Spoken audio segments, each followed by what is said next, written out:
like, and subscribe to our YouTube channel and press the notification button for more. Thank you.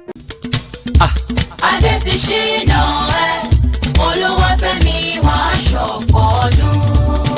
Àpáta dé o, òní lọ́jọ́ ìbí olóríire kan tí mo mọ̀ tó níláárí.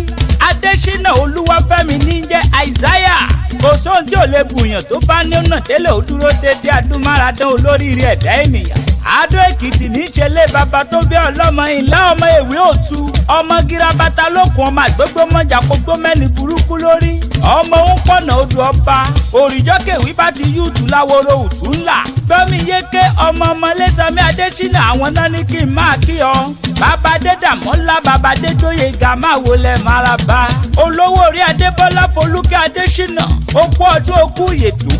Àṣèyí ṣàmọ́dún àṣàmọ́dúnṣẹ́ mi. Wàá máa rí tajẹ́ ṣe iríṣẹ́ rẹ ò ní dáwọ́ dúró.